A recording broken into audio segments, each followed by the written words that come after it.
Senhoras e senhores, em instantes iniciaremos a palestra que será ministrada pelo professor Benjamin Powell. Lembrando que, ao final, teremos uma mesa redonda com a participação do ex-ministro Antônio Cabreira Mano Filho e do economista Mansueto de Almeida.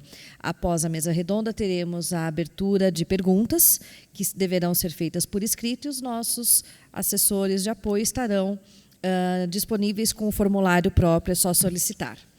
E agora gostaríamos de convidar o diretor do Centro de Ciências Sociais Aplicadas do Mackenzie, professor Dr. Adilson Aderito, para realizar a apresentação do palestrante.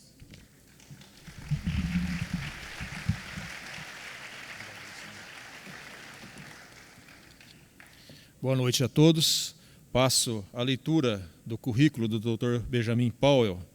Dr. Benjamin Powell é o diretor do Free Market Institute na Texas Tech University e professor visitante na House College of Business. É o diretor norte-americano da Austrian Economics Review, ex-presidente da Association of Private Enterprise Education e membro sênior do Independent Institute. É bacharel em Economia e Finanças pela Universidade de Massachusetts e Law. E seu mestrado e doutorado em Economia pela George Mason University. Professor Powell é autor do livro Out of Poverty, Sweatshops in the Global Economy, editado pela Cambridge University Press. Editor do livro Making Poor Nations Rich, Entrepreneurship and the Process of Development, pela Stanford University Press. Coeditor do Housing America, Building Out of Crisis. O Dr. Powell é autor de mais de 50 artigos científicos e estudos políticos, e os seus principais campos de pesquisa são o desenvolvimento econômico, a escola austríaca e a public choice. Suas pesquisas foram notificadas em mais de 100 veículos de imprensa de negócios, tais como o Wall Street Journal, New York Times, e também seus textos têm sido divulgados na Investor Business Daily, no Financial Times de Londres, na Christian Science Monitor e muitos outros canais. Ele também já apareceu em diversos programas de rádio e televisão, incluindo a CNN, MSNBC, canal Showtime, CNBC e também comentarista convidado da Fox Business Freedom Watch. Recebamos com uma calorosa salva de palmas o Dr. Benjamin Powell.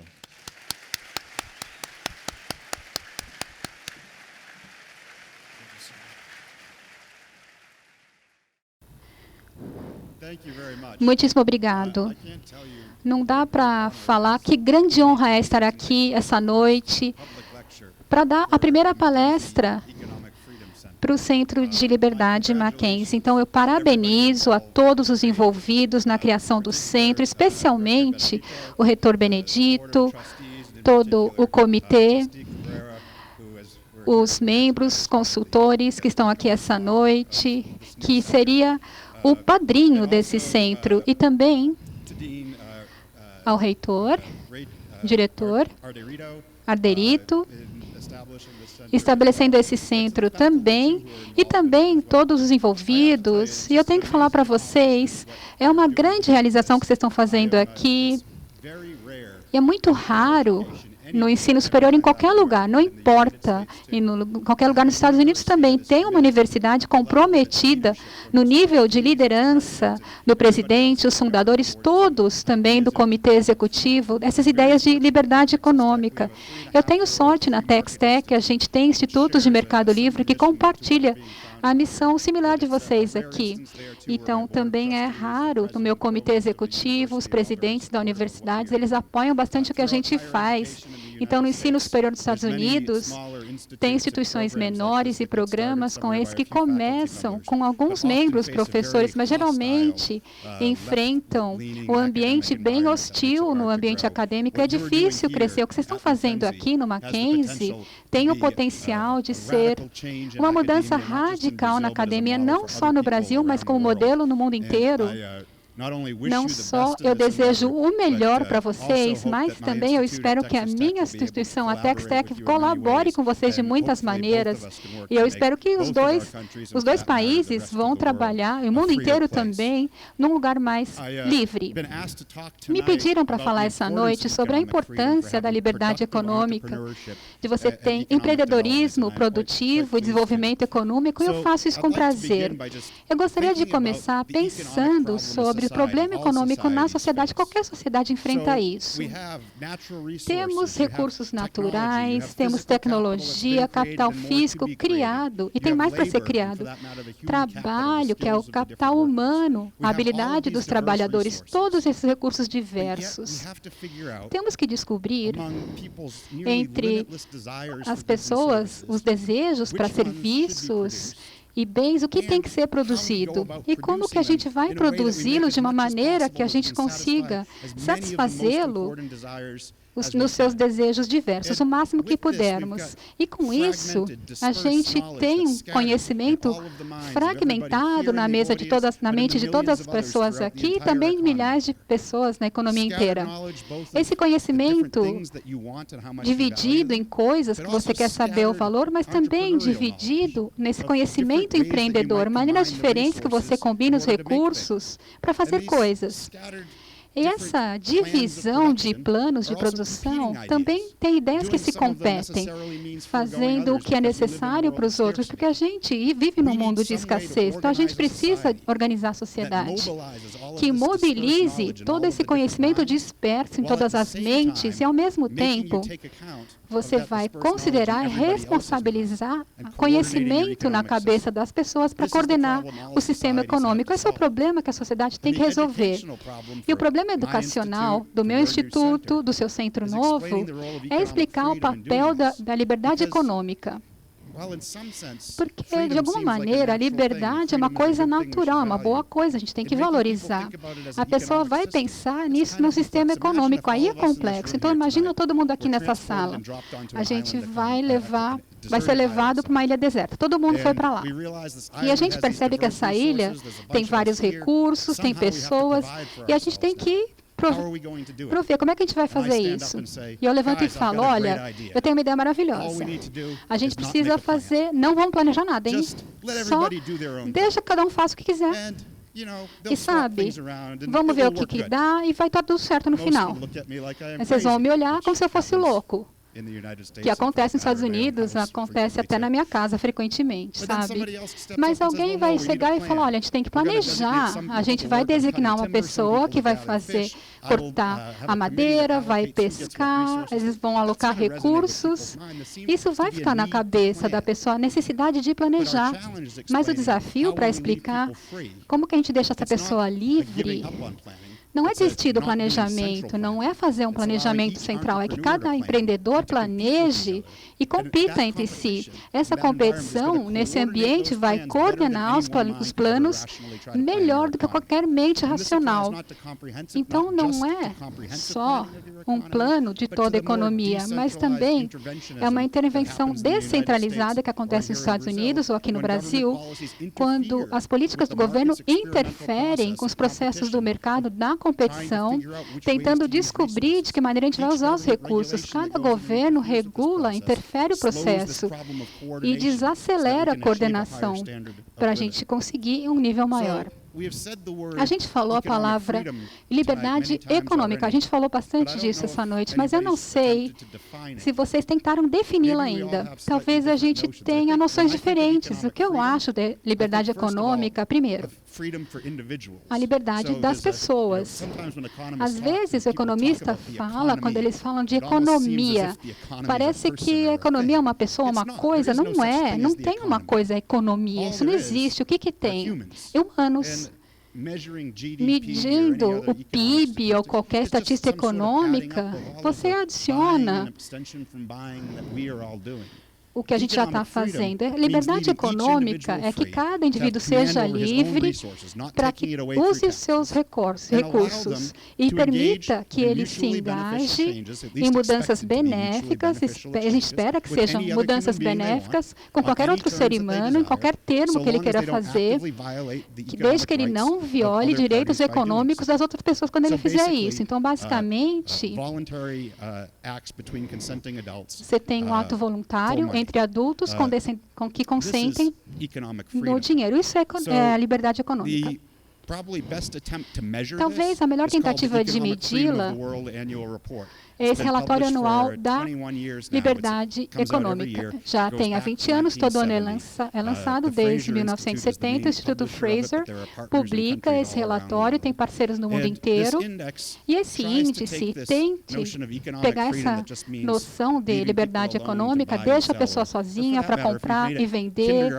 Se a gente fizer uma ética de jardim da infância, tira suas mãos de mim e eu tiro minhas mãos grudentas de você, a menos que a gente queira trocar uma coisa aí, pode. A maneira deles de medir é isso. Eles olham 5 áreas, que são 45 dados que eles cruzam nessas 5 áreas.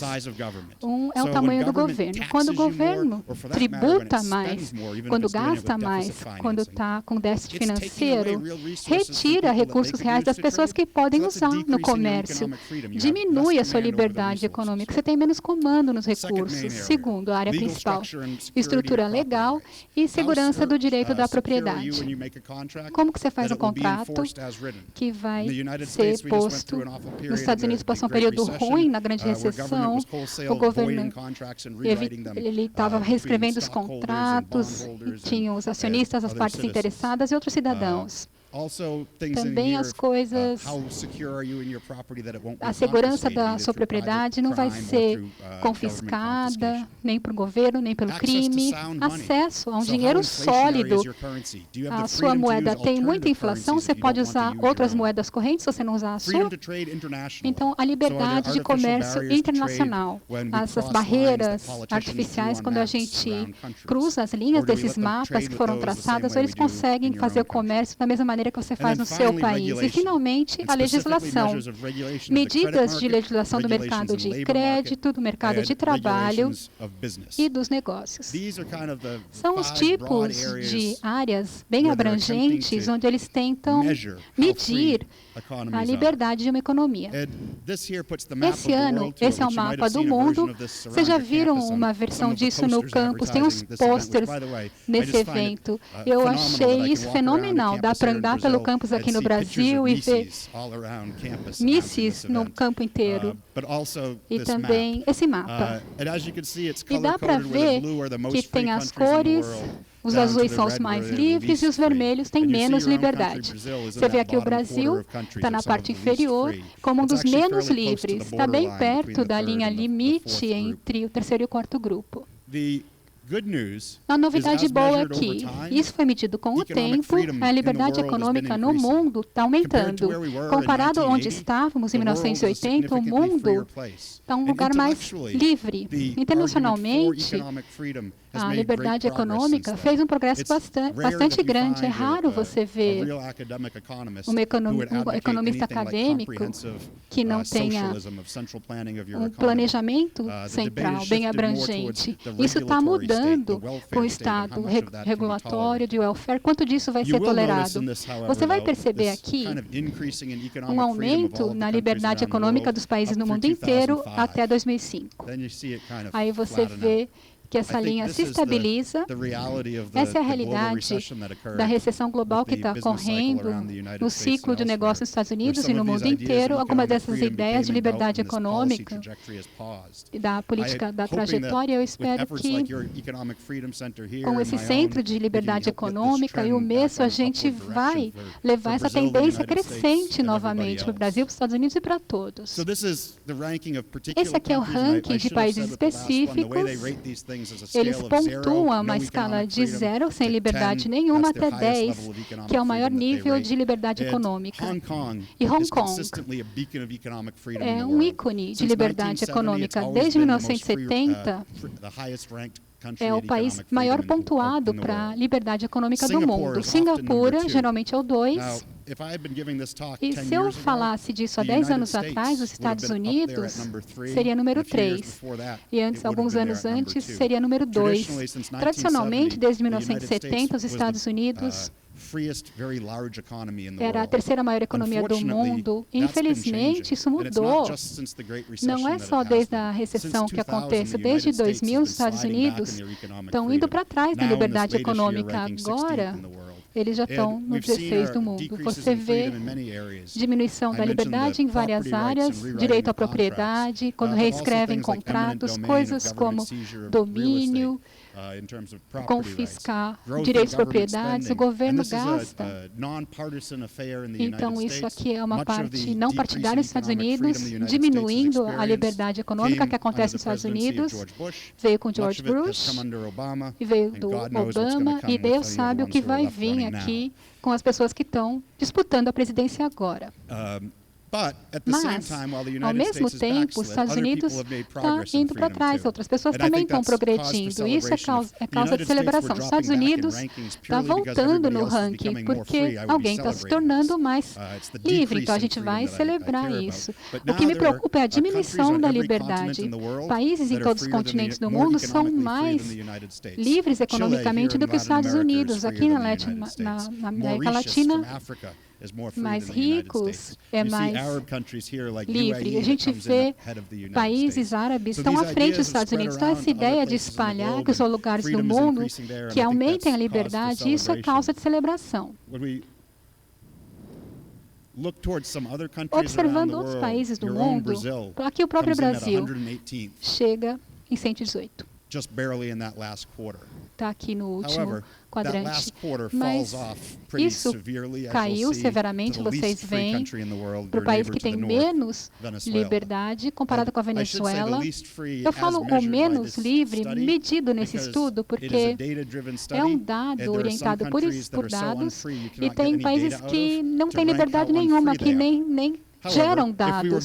Mas se você adicionar a Coreia do Norte, todo mundo sabe onde vai a Coreia do Norte, né? A Venezuela é o menos livre que dá para medir.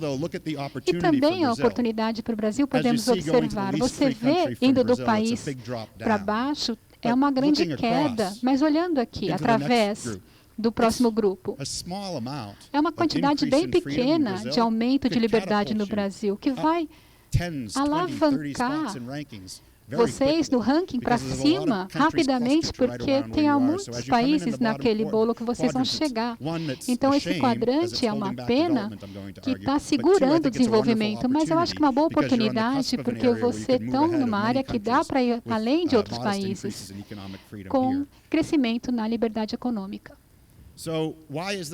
Por que isso é importante? Eu acho que é importante porque a gente vai valorizar a liberdade, mas também tem vários tipos. A maior parte das coisas que você vai se preocupar em bons resultados do mundo vem da maior liberdade econômica. Então, esse relacionamento entre renda per capita e liberdade econômica. Nos países mais livres, em média, é $39 mil americanos. E no menos, está menos 7 mil. Então, você vê, comparando os dois grupos. E não só os países ricos ficam ricos e podem ser livres. A liberdade trazem esses crescimentos que trazem mais riqueza. Então, observando o relacionamento de crescimento econômico e liberdade, vocês vão perceber que tem uma pausa entre o segundo e o terceiro grupo. O que está acontecendo? Isso saiu da história? Não, não é isso.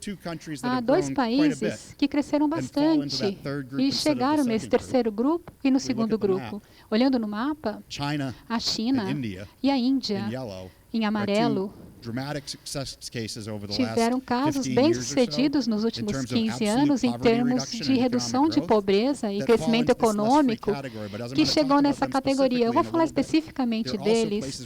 Também eles têm a melhoria da liberdade econômica. Eles estão parados naquele terceiro grupo, mas eles estão melhorando bastante a liberdade, o que traz mais crescimento. Não é só os capitalistas ricos que vão se beneficiar dessa liberdade, os pobres desse mundo. A liberdade econômica é mais importante para eles do que para uma pessoa de nível médio. Então você fala, os ricos ficam cada vez mais ricos e os pobres mais pobres. Não. Então aqui você está olhando à esquerda, é a compartilhamento da renda de 10% das pessoas mais pobres do país. Se eles são livres ou não, isso é bem consistente. Então, eles têm 2,5% do PIB daquele país deles. Mas o que é a diferença? Como que eles vivem? Você fica mais livre, gera mais riqueza, até os menos favorecidos, a renda média é grande. $10 mil.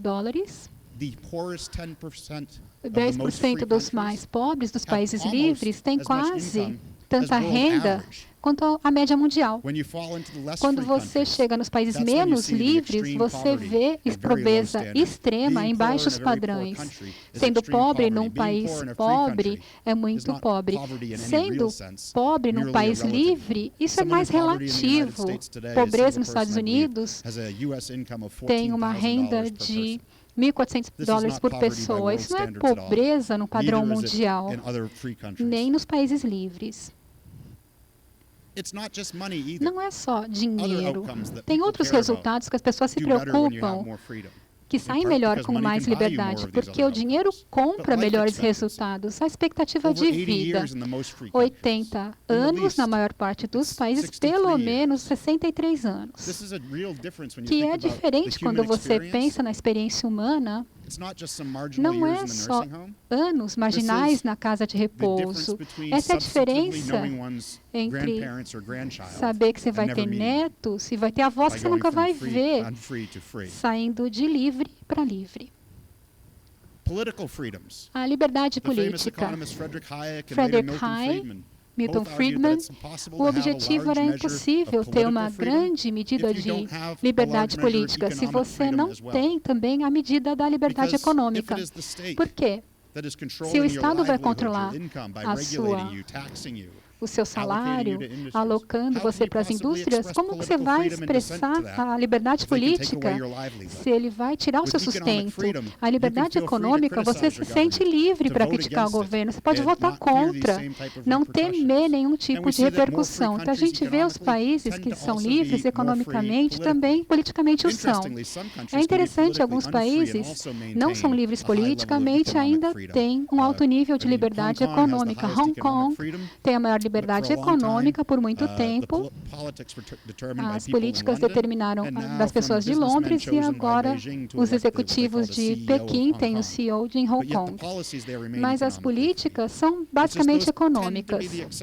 Então, é mais uma exceção do que a regra. Você não vê que eles são estáveis nesse lugar que tem liberdade política, mas não econômica. Então, isso... Eles colapsam, eles caem e não se tornam livres mais. Outras liberdades, os direitos civis, o livre discurso, também em países que são economicamente mais livres, você tem outras liberdades também. E talvez relevante aqui no Brasil também seja, quando você tem mais liberdade econômica, menos corrupção existe. A razão é bem simples. Quando você tem nenhuma liberdade econômica, tem muitas regras de legislação, isso impede benefício entre as pessoas. Você vai tentar dar um jeitinho, você vai corromper as pessoas que fazem a lei para você ganhar nesse comércio. Eu acho que a campanha anticorrupção tem que tomar muito cuidado de como eles vão terminar com essa corrupção. Quando o Banco Mundial fala, a gente vai ter que falar corrupção, a pergunta é como. Se vai ter as regras ruins vão ser tiradas, a pessoa vai ter mais liberdade econômica para livrar da corrupção? Sim, mas só deixar as regras existentes, isso é ruim. Se fala uma regra, não vai ter comércio internacional. Você vai corromper aquele oficial, você vai ter algum comércio internacional que é melhor que nenhum. Mas eu acho que é importante a gente observar essa relação dizendo, para a corrupção, a gente vai ter que ter maior maior liberdade econômica para nos livrar desse problema. Como que funcionam os mercados livres? O que eu estou mostrando é a relação entre liberdade econômica e bons resultados. Então, não é só essa relação, mas histórias das causas, entrando e articulando a cadeia de sequências que te levam de um resultado para o próximo. E na economia, o que a gente tem, como é que funciona o mercado livre? O que a gente vai esperar dessa liberdade para coordenar os recursos que foram iniciados com o problema, melhor do que qualquer planejador do governo. Como que o sistema capitalista de empresas livres faz isso? 3 coisas principais: direito à propriedade, preços e perda e lucro.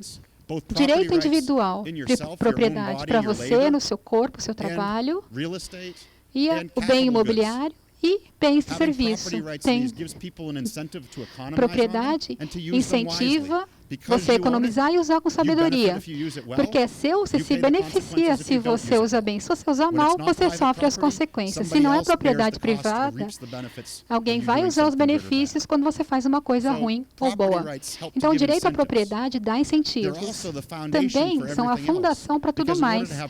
Porque para ter preços significativos, a gente tem que ter direitos de propriedade para troca. Porque os preços vêm do sistema competitivo. As pessoas compram e vendem. Isso cria o preço, mas você não tem direito à propriedade, não dá para comprar e vender, você nunca cria o preço. Então, o que o preço faz? Ele dá informação, te fala a escassez de recursos e os alternativos. Então, não é um problema econômico, não é um problema de engenharia. Um engenheiro calcula se a propriedade física é de titânio, é de aço, alumínio, a diferença que está dando num carro. O engenheiro sabe, não sabe nada do valor do titânio, do aço, do alumínio e seus usos alternativos.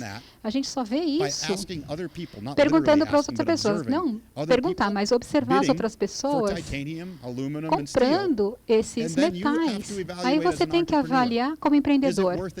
Vale a pena pagar mais do que isso para aquele produto? E esse preço vai dizer o valor que ele tem para outra pessoa. Se você não pensa que vai agregar valor do que aquele preço, você não vai usar.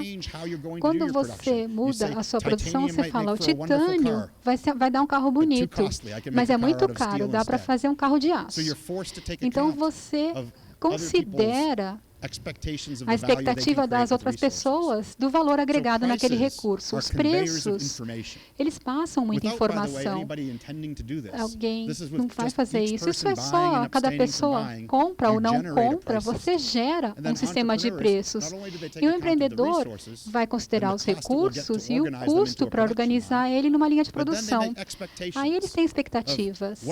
Do que eu acho que eu vou conseguir vender? A que preço eu vou vender? Aí você entra com lucro e perdas. O preço é espontâneo. Ninguém inventa o preço. O dinheiro vem da troca e do comércio. Mas a perda e lucro é uma das grandes invenções da humanidade. A gente começa a reconciliar os preços diferentes, avaliando se as decisões são boas ou não.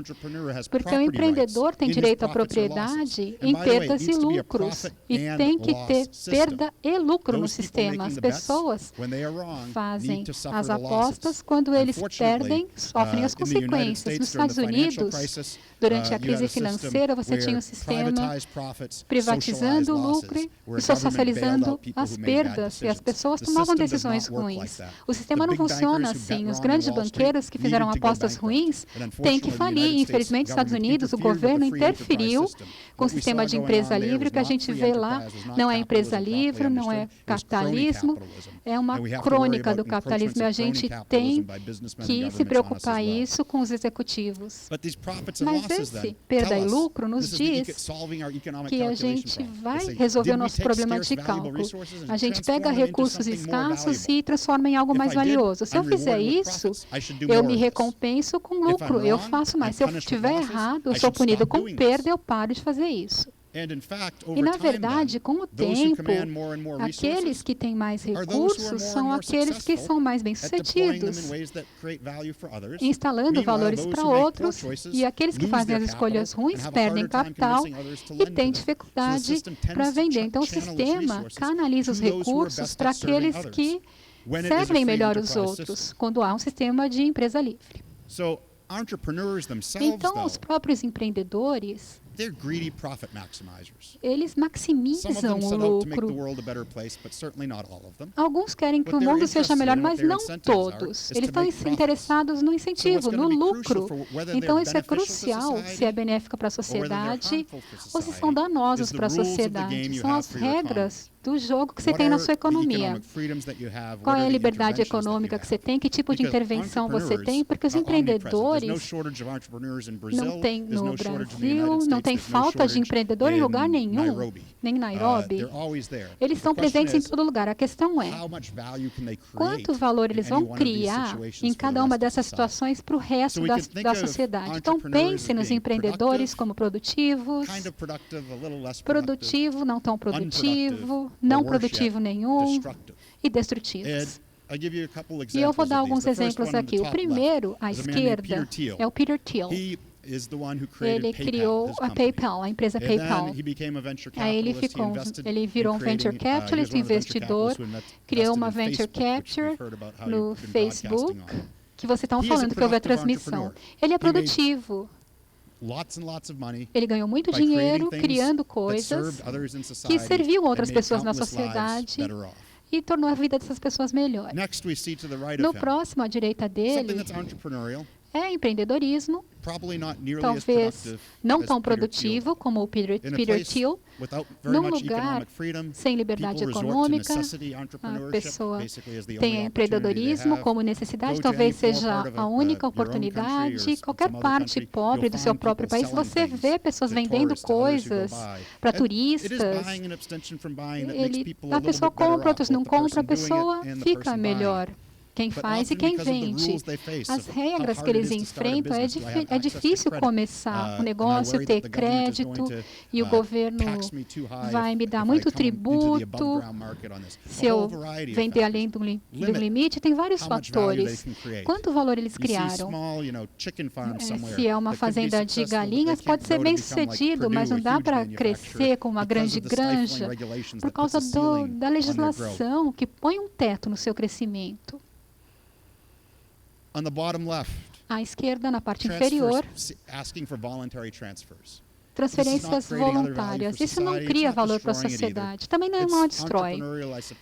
É empreendedorismo, buscando a melhor maneira de fazer as coisas, as pessoas dão dinheiro, mas não se cria riqueza nenhuma nesse processo.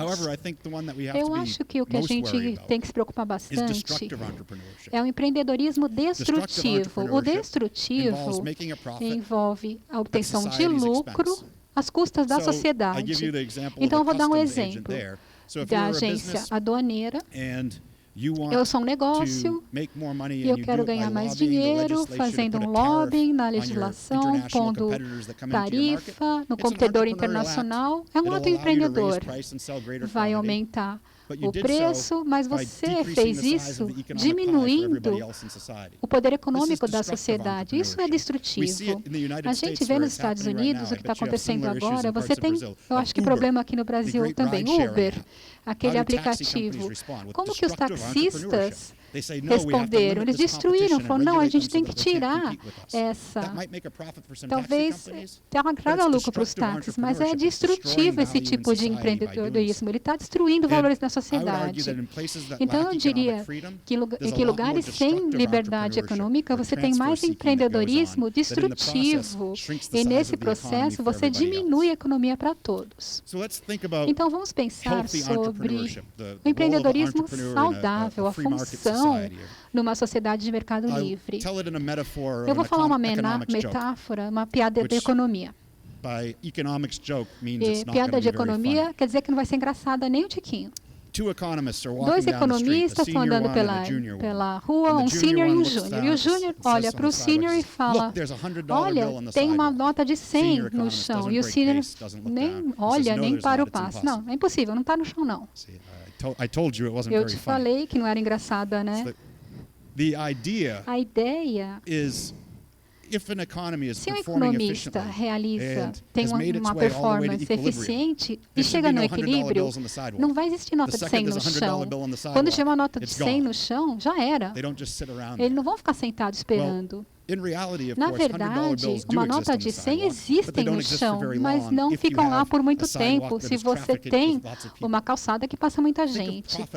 Pense em oportunidade de lucro da mesma maneira. Uma economia saudável tem oportunidade de lucro pipocando. O equilíbrio nunca vai ser alcançado. A gente está sempre se movendo na economia. Esse estado de movimento são sempre oportunidades de lucro pipocando. Às vezes vem da mudança tecnológica, mudança de recursos, às vezes de outros empreendedores, quando criam-se um novo produto, outros mudam o preço relativo daqueles produtos, criando oportunidades novas. Pensa então em inovação tecnológica. Para alguém criar um computador, laptop, alguém primeiro criou a ideia de ter um computador pessoal. Antes disso, alguém criou o computador. E depois disso, alguém vai criar uma interface gráfica para produzir um mouse.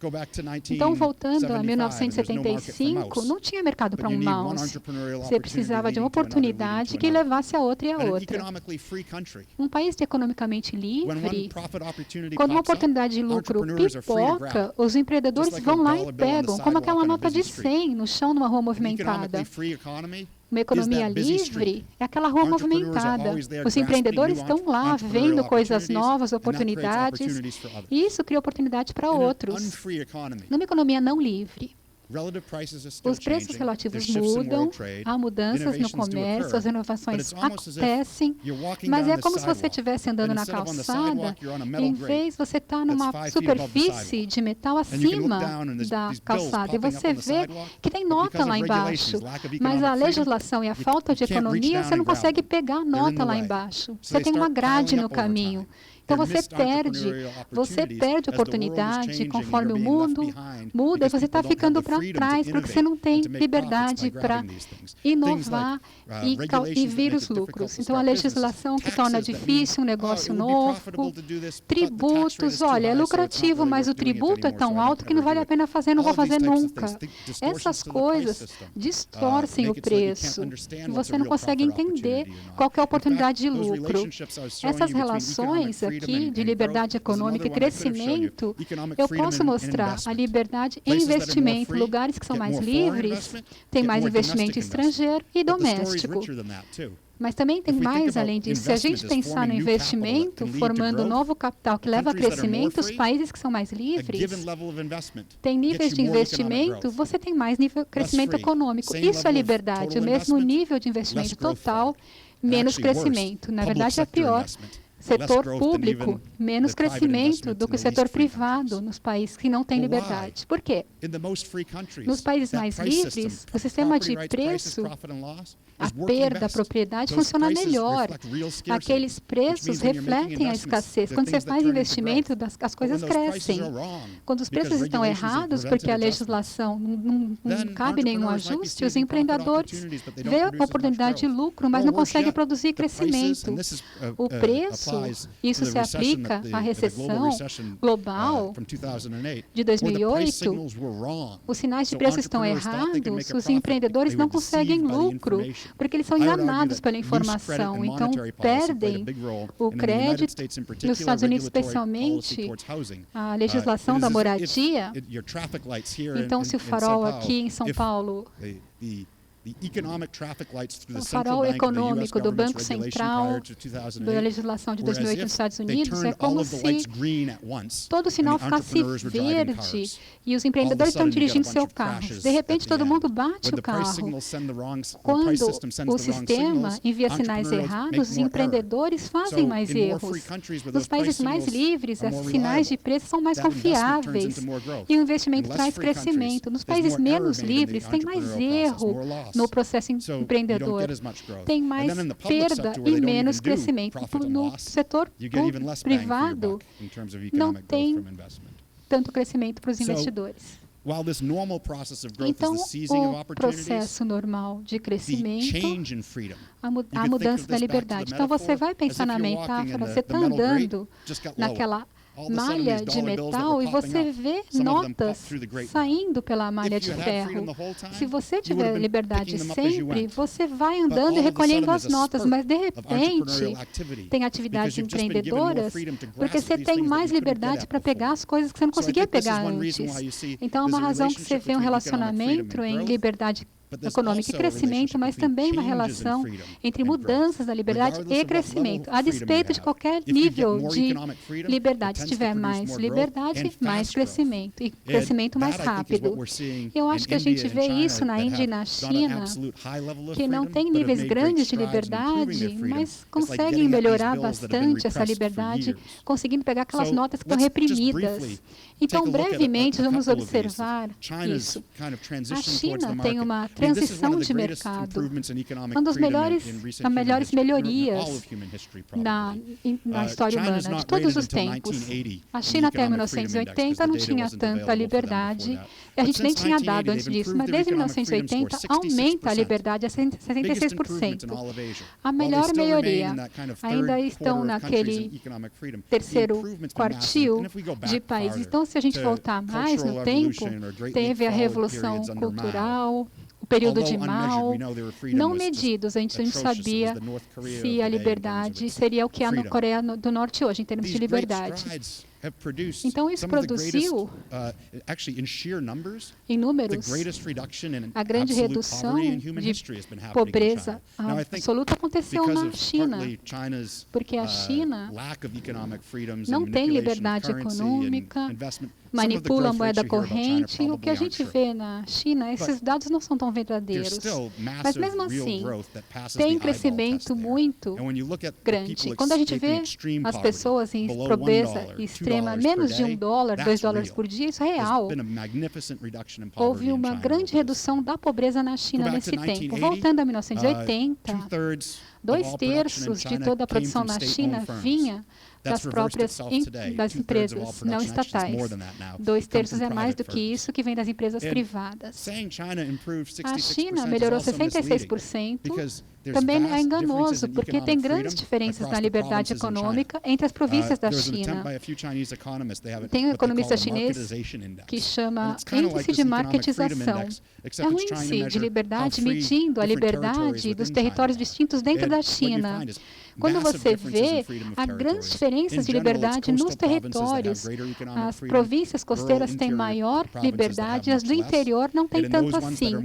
E as que estão mais livres, você tem mais crescimento, renda per capita maior, e imigração interna, as pessoas saem do território menos livre para os mais livres, para ter um nível melhor de vida.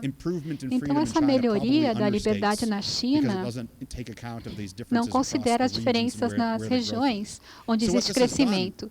O que ele fez? Mesmo com níveis baixos de liberdade, revelou muita oportunidade para lucro que talvez em 1970, 1980, 1990 não teve tanto. Conforme eles ficavam mais livres, pegavam as notas rapidamente, registrando esse crescimento dramático da China, que foi fenomenal. Claro, eles ainda têm uma longa trajetória, especialmente no sistema de crédito e bancário, mas é uma ilustração bem poderosa de um país como o Brasil, que está bem baixo no nível de liberdade. Se esse centro novo vai passar essas ideias, as pessoas do Brasil vão demandar mais do governo, você vai ter um crescimento dramático. Mesmo de um nível baixo de liberdade, vão ver uma mudança positiva. A Índia também. A história que está com um nível bem baixo de liberdade. Em 1991, houve a crise financeira, começaram um processo de reforma, e desde então melhoraram a liberdade a 33%. Mesmo assim, houve melhoria na liberdade. Na Índia, a reforma foi diferente do que da China. Não tem tanta diferença geográfica na liberdade, mas há diferença na indústria. O comércio internacional foi crucial, mas também a desregulação na telecomunicação, e a indústria de software cresceu muito depois do License Raj regime que foi colocado para abordar esse assunto. Na Índia, o que você vê, a China tem essa dispersão da liberdade e na Índia você vê isso por setor. O que você vê, a indústria tradicional, artesanato, agricultura, que ainda estão num ambiente de legislação que não cresce da mesma maneira na Índia do que outras indústrias que têm a liberdade, crescem mais.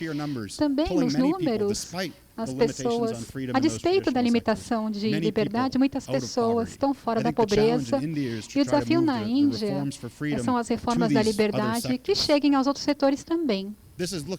Isso aqui observando dois países que têm baixa liberdade e melhoraram bastante. Eu vou falar um pouquinho de um exemplo diferente, de um país que tem muita liberdade até moderada e depois melhorou ainda muito mais. A Irlanda tradicionalmente, no século XX, tinha um padrão de vida 2/3 comparado com a média europeia.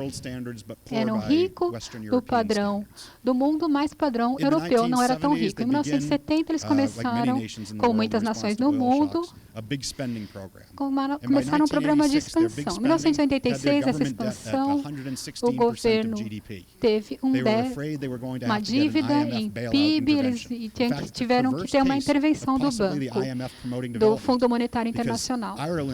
A Irlanda queria evitar a mão do fundo e reformar a economia, então.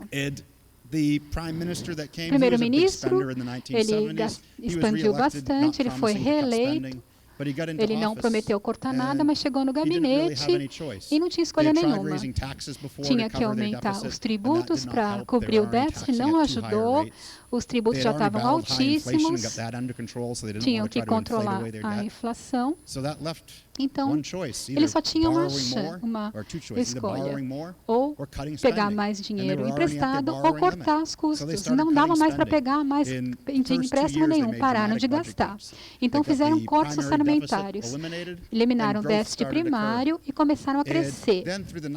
Em 1990, houve várias reformas que reforçaram esse processo. Tinha um censo social dos negócios, dos trabalhadores, do governo. Então, houve o lobby do mercado livre. Então, você teve aumento dos salários pelos sindicatos. Se você aumentar o nosso salário diminuindo os tributos, a gente deixa a inflação descer. Então, houve cortes e o crescimento foi fenomenal. Então, em 1990, a Irlanda estava crescendo 10% ao ano. Mas eles transformaram o tamanho do governo na economia. Em 1986, o governo era 58% da economia irlandesa. No final de 1990, os tributos eram 33% do PIB. Então, houve uma mudança dramática na composição geral econômica do governo. A revolução ideológica aconteceu lá. Infelizmente, em 2000, as reformas se estabilizaram e não continuaram a melhorar a liberdade. Mantiveram um nível de vida bom, mas houve um decréscimo de 10%. Tinham liberdade boa, mas não tinha mudança mais. Então, a Irlanda usou mecanismos de corte como eles usaram antes. Eu vou terminar nesses últimos minutos com o risco de me envergonhar para dizer uma coisa boba, falando aqui do Brasil, vocês sabem muito mais do que eu. Esse aqui é a liberdade econômica do Brasil, uma linha do tempo. 6,3, a gente está abaixo, bem abaixo da média mundial, mas vamos celebrar. Houve melhoria do que era em 1980. Então, em 1985, ponto baixo, 3,2, 3,8, perto de Venezuela hoje. Desde então, houve melhoria e isso abandona aquelas políticas de substituição onde você fecha o comércio internacional para proteger a indústria doméstica. Isso foi grande parte. Aqui há áreas distintas de liberdade econômica no Brasil com o tempo. Você vê duas histórias de sucesso. A verde foi a política monetária e baixos níveis de inflação. A linha roxa, a melhoria que começou em 1985 e continuou. Liberdade de comércio internacional. Você não tem mais a proteção da indústria doméstica. Foram duas áreas de muita melhoria no Brasil. O que você vê nas outras áreas? Eu sei que tem a controvérsia que está acontecendo essa noite, então obrigado por estarem aqui essa noite. Mas cortar os custos do governo, o déficit tem que ser controlado. Isso é uma prioridade do futuro. Os outros dois que vocês veem são as regulações, segurança do direito à propriedade, que estão abaixo das outras. Então, vamos brevemente observar essas duas áreas específicas e ver se há pontos que a gente pode falar aqui no Centro de Economia para conscientizar a necessidade de reforma. Sistema legal e direito à propriedade. Isso tem que ser abordado dizendo a reforma pode ser feita assim para melhorar essa área. Porque esses dados vêm de pesquisas na segurança dos direitos de propriedade, então eles te falam, mas não é claramente exatamente como a gente vai fazer reforma. São algumas indicações da integridade do sistema legal, imparcialidade dos tribunais, os contratos têm que ser respeitados e o custo do crime nos negócios são as áreas que estão menor. Com a legislação, o mercado de crédito é livre comparado com os padrões mundiais, a regulação do negócio e do mercado de trabalho do Brasil está bem para trás. Mercado de trabalho, legislação para contratar, salário mínimo e a produtividade, como você vai empregar as pessoas. Legislação para contratar e despedir as pessoas. As pessoas falam para os trabalhadores, a gente vai protegê-los, não dá para despedir a pessoa. Se não dá para despedir, então não contrate nunca. Tem os jovens, pensem nisso como uma regra do mercado. Se você quer sair com alguém no encontro, primeiro você tem que prometer casar com aquela pessoa e depois divorciar. Você sabe que você não quer ir para um namoro assim. Aí você vai tomar muito cuidado com a pessoa que você vai escolher. É a mesma situação aqui dos funcionários. Quando você tem uma regra que é difícil de você despedir aquele funcionário sem custos, então você nunca vai namorar, ele nunca vai contratar. Isso ajuda os jovens por quantidade desconhecida ou imigrantes na sociedade. Por quê? Se você é empreendedor e você sabe que você não vai conseguir contratar, você contrata aquelas pessoas que você conhece mais. E aquelas pessoas entram no mercado de trabalho. A legislação dos negócios dessa área. O Brasil tem muitas oportunidades, não vou nem dizer desafios, não, oportunidades. Há melhorias aqui. Pode fazer a diferença de onde você está agora na liberdade econômica? Não só nessa área, se melhorar só nessa área, você vai pular a 35, 40 países, você vai passar na frente deles. Os requerimentos administrativos. Eu ouvi hoje que, em média, são 101 dias para você abrir um negócio aqui no Brasil. Isso é uma barreira. Isso é um atraso nessas leis que você não consegue ser empreendedor. O custo burocrático que vem aqui. E por causa da falta de liberdade, você tem essa questão de propina para você dar um jeitinho. E compliance, custo de tributos, um negócio leva 2.000 horas de preparação para entregar o imposto de renda em conformidade. Todo esse tempo é gasto de um empreendedorismo não produtivo. Você gasta um tempão em conformidade de tributos, é um tempo que você não gasta inventando produtos novos. Então, você está fazendo atividades não produtivas. E eu vou encerrar dizendo que eu acho que, com certeza, é maravilhoso vocês terem estabelecido o Centro de Liberdade Mackenzie. O Brasil tem falta de liberdade, um ranking maior, mas tendo esse instituto falando dessas ideias, ensinando os alunos, os bacharéis e os alunos de pós-graduação, público em geral, essas políticas, nos ensinos na escola, tudo é uma oportunidade real que essas ideias vão para os jovens na sociedade inteira no Brasil. Se você fizer isso, mesmo com melhorias pequenas na liberdade, os dividendos na produtividade vão ser maiores. Para os brasileiros, melhor índice de vida, eu desejo o melhor para vocês e eu espero que esse centro traga o melhor para vocês. Muito obrigado.